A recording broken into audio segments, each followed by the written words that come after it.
What's up, nerdles? I'm Jeff, and this is Powell Peralta. They're a sick bedroom pop punk band who make music that's reminiscent of NOFX and the Descendants. I think it's pretty rad that whoever is playing drums there is repping the straight edge. Same here, let's do it. And I know this because they submit their content to our hashtag Nerdle Content channel for us to review as part of this series. If you want us to listen to your work and review it as part of the Nerdle Content review series, then you can do that by linking it in the hashtag Nerdle Content channel in our Discord using the invite link in the description down below. All right, here we've got Emo_Noise_1 by xxGoreblogzxx. I've been burned hard by noise recordings lately, so I'm gonna get ready. I'm gonna get in noise mode real quick, and we're gonna listen to this. I can tell that it's like probably not so bad because it says you're sampling like Taking Back Sunday and Orchid and stuff like that, but it is also hashtag harsh noise. So I'm ready. Let's do this. Okay, now this isn't so bad. There's some like ear candy happening, some like harmonies happening with the noise in the background. That's really interesting. I definitely don't expect that to actually enjoy a noise experience.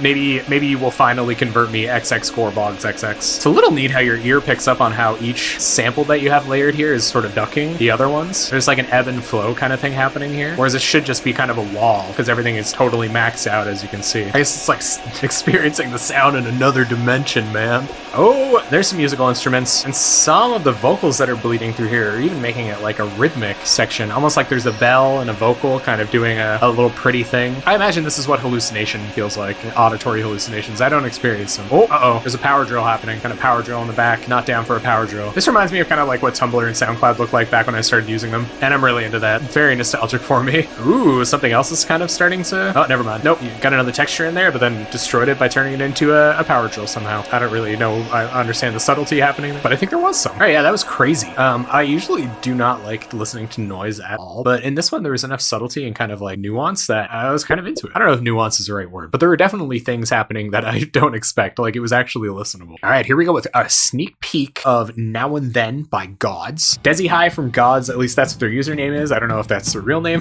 They've been submitting a ton of content to us, and just the way that they play drums makes me so excited to hear what this band is coming up with. And they've already got a lot of studio quality stuff released on Spotify, so make sure you go check that out. Yeah, the coolest thing about Desi's drumming, I find, is how they subdivide measures. Like, the way that they play patterns, like in triplet feel, it's something that I would never think of. Yeah! And they like slow it down and like stop the 4/4 beat from pulling through and just let that triplet keep going, and it almost convinces you that you're in a different time signature as parts change. Who is that screaming? That's how you know the jam's good, when somebody is just like having a visceral spiritual scream moment. Yeah, there they go again with the dropping into the triplet. Feels so much that you're like, you feel like you're in a bar of three. Deadly sneak peek. I can't wait till the official release of this track Now and Then. This was released on March 11th, so maybe I'm way behind and Now and Then is already out. But if that's the case, then hopefully, like everybody else who's watching this video, I'm going to be on the way to Spotify right now to check out this track. All right, here we've got Calogin with Glitchy VCV Thing 5-001. They've been releasing a lot of this stuff exclusively in the hashtag Nerdle Content channel, so I really recommend that you join and you see all of the wild stuff they're putting out. They're even talking about workflow and things like that, so if you're a producer who uses VCV Rack, then you could probably learn a lot from just kind of what they've been experimenting with. And I really recommend you do that. They also released an EP, which they warned us about in the Nerdle Content channel, and like, yeah, you guys should really hear all the wild kind of electronic stuff. Now, what I understand about VCV is that you're routing a lot of effects together, and it's kind of like creating itself procedurally, the track.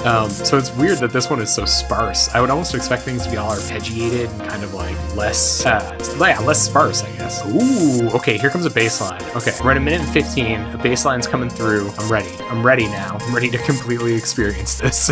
Yeah, the chord progression is really well thought out. Oh, whoa, what the frig? 145, this like glassy pad starts happening. It's like a total shock to the senses. It's crazy how the bottom of your spectrograms are always so like active, because I filter out a lot of that stuff. Although I wonder if those even if you filter it out when you render a master, those things probably still exist. All right, here comes that classic Calogin EDM production skills. I'm here for it. Your percussion is always like bang on. It helps like newbie listeners like me who can't just navigate wild synthy EDM. Your percussion gives me a place to be home. Ooh, even when it's like wild, noisy, trappy like this. Really cool how the percussion's layered. It sounds like there's almost like explosions happening or something. Yeah, man, very into this. The bass just like pleading the song to continue while the percussion is just flipping out in the background. And those like really sharp drop-offs. Is that you automating volume of the whole kit? Ooh, did I hear a little snap there around like 3 minutes? Ooh, there's a really aggressive synth coming back. back. Hello, I'm still here. It's so funny. Like towards the end where you're still having that eclectic, like trappy production, but I think maybe it's what the bass is doing and where the arpeggiator is finding its downbeat. It's almost like it's achieved a halftime without without letting the percussion know what's going on. Kind of neat. I wonder if you can kind of do that. You can infer that halftime is happening just by getting the other instruments to kind of all do it without telling anybody else what's going on. Yeah, Cal, very cool as always. You guys should check out the #Nerdle content channel to see all of the glitchy VCV things that Cal's putting out. It's like prolific as F. All right, here we come with Amukredam. This is the second submission from a new member of our Discord. I'm really excited to hear it. It looks really heavy from the thumbnail and from what's happening here on the splash screen, so I'm assuming that it's going to be super heavy. Oh yeah, here we go. Yeah, it's like Dillinger Escape Plan Core. Very chaotic, very dark. It's hard for me to find bands in this vein of the math rock genre that I really like, but you're kind of bordering on that Meet Me in St. Louis where things are still like intelligible and, oh sorry, I just needed a second to appreciate that wild part. But yeah, you're a little more comprehensible and you can kind of follow what's going on in some parts, and I really dig that. And this is signed on Sailboat Records. What do you guys have to do with Sailboat Records? That's really cool. What a label. You're gonna help us out? Okay, yeah, we're gonna go down into like a very quiet post-rock type thing. I'm not sure if, like, I don't remember Miss Machine having any quiet moments like this. It was all very balls to the wall kind of vibes. Oh, now that we're coming back up, you're gonna keep more of like a cognizant like rhythm, more straightforward. Anyway, I don't think cognizant is a good word for that. I like how the drum break is changing at the end of every bar, that little bridge. Oh, okay, we're gonna redo the chorus, but we're gonna do it like big rock with the octave chords. Sick. Man, yeah, very cool. Really heavy, like heavier than what I'm used to listening to, you know, like twinkly boy style over here. But I did like how like cohesive everything was and how the drummer was breaking up parts by adding breaks and changing the breaks that they were playing in the parts like the bridge. Like that little bit of variation is so welcome. That's a really great track. All right, here we've got something from Yes Officer off of Autobiography of a Naysayer, which is a recent release of theirs, and I was waiting for Harnum to put something in the #Nerdle content channel for a while. They're an old friend of mine and I know they're still making music, so I'm really happy to introduce them to you here. It is heavy like I'd expect. Some feedback happening in the background.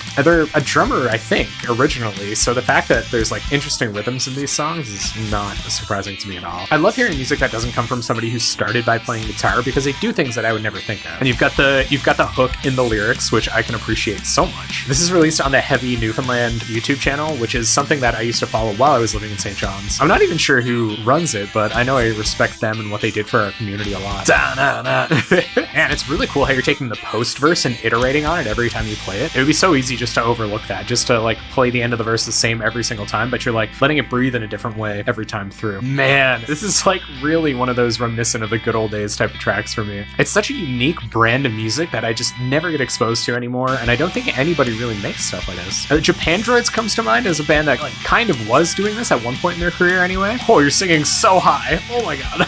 I like how the effects on your guitar aren't just the same thing the whole time. I'm so bad at that. Just like not even thinking about changing what effect is on the guitar. Your tone is like, it's really adding to the context of the song. Go for it. There. Yeah, see, like you're so good with that hook. It's stuck in my head by the end of the track. You're an amazing songwriter, Harnum. All right, here we got Powell Peralta. This comes from a new Nerdle in the Nerdle content channel, and I'm super excited to listen to it. I was mispronouncing it as Power Peralta a bunch of times, thinking that it was like Jake Peralta, but I think this is actually a person's name, so I'm going to try to forget any association I was making with this track with A Lonely Island. It starts with like blackness, just somebody playing guitar like on their bedroom floor or something like that. Nice. It's got that kind of like mopey, emo, garage rock feel to it. People are really critical of women who sing this way, but personally, I kind of like it when it's almost like you're just getting the vocal out for the poetry of it. You're not trying to be too showy or anything. Man, I'm so bad at anything even close to X sports related. If I was skateboarding like that, I would be dead by now. How many members are in your band? I think it's pretty rad that whoever is playing drums there is repping the straight edge. Same here, let's do it.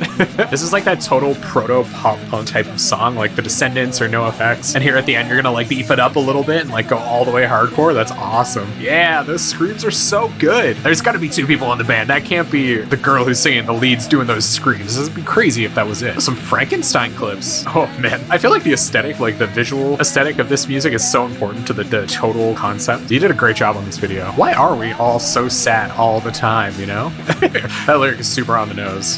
Thank you so much for watching. Don't forget, there's some content that we share as part of the series that you can only find in the #Nerdle content channel in our Discord. It's an incredible community of artists, and I really suggest that if you make anything at all, or you're even thinking about it, that you start sharing those ideas with the community using the invite link in the description down below. While you're down there, if you don't mind subscribing to our channel and liking this video, you will really help us fight that algorithm monster, and we appreciate it a ton. Thanks. I can't wait to talk to you again soon.